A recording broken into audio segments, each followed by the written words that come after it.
savoir l'intérêt de l'autre. C'est ça l'amour. C'est pas en fait toujours moi, le sang, toujours moi, mais moi je vois rien de mal, je vois rien de mal en quoi? Il faut regarder aussi autour de toi. C'est ça l'intérêt de l'autre. Et bien aimé, est-ce que tu peux prendre Romains 14, s'il te plaît? Romains 14, verset 15 à 16. Parce que là, Paul aussi, justement, fait encore référence à ça. Romains 14, ouais, verset 15 à 16. Verset 15 à 16.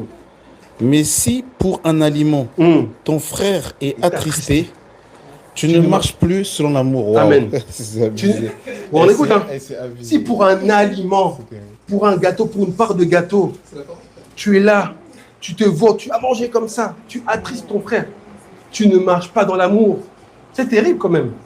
Si pour un aliment, si pour un appel, en fait, des fois, il y a des choses tellement futiles, mais on en fait toute une histoire. On le grossit. Romains 14, verset 15. Amen. Pour un aliment, tu attristes ton frère. On aime bien attrister les gens.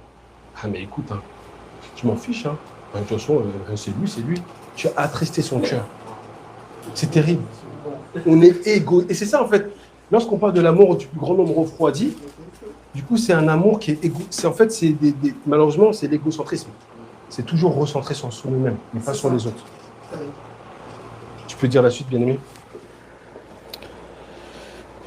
Ne cause pas par ton aliment la perte de celui pour lequel Christ est mort. C'est terrible. Donc, si tu ne marches pas dans l'amour, tu peux causer la perte. Donc, certaines personnes, des fois, font naufrage dans la foi. En fait, des fois, il y a beaucoup de gens qui ont fait en sorte que beaucoup de gens fassent naufrage dans la foi. Parce qu'il n'y a plus l'amour. Il n'y a pas l'amour. Parce que tu as ce privilège. Tu peux dire la suite? Que votre privilège ne soit pas un sujet de calomnie. Voilà. Que votre privilège, tu as le privilège de te remarier, mais que ce ne soit pas un sujet de calomnie. Amen. Ça, c'est la parole. Ah oui, on aime même dire, ah, mais j'ai le droit. Mais si c'est un sujet de calomnie, faut discerner. Amen. Ah oui, c'est pas facile, mais c'est ça l'amour. L'amour, c'est en fait, si tu vois autour de toi, tu ne regardes pas que à toi-même. Le Seigneur lui-même, en fait, il s'est livré. Il a fait le don de soi. Que votre privilège, tu as ce privilège, c'est vrai.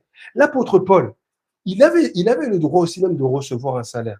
Mais il a fait en sorte qu'il renonce à ce droit pour ne pas faire obstacle à l'évangile. Je ne dis pas que certains serviteurs peuvent ne pas recevoir, mais des fois, le Seigneur peut te dire, tu sais que tu n'as pas besoin, mais tu veux recevoir. Je ne dis pas que tu ne peux pas avoir une libéralité, un don, ça c'est autre chose. Mais lorsque tu réclames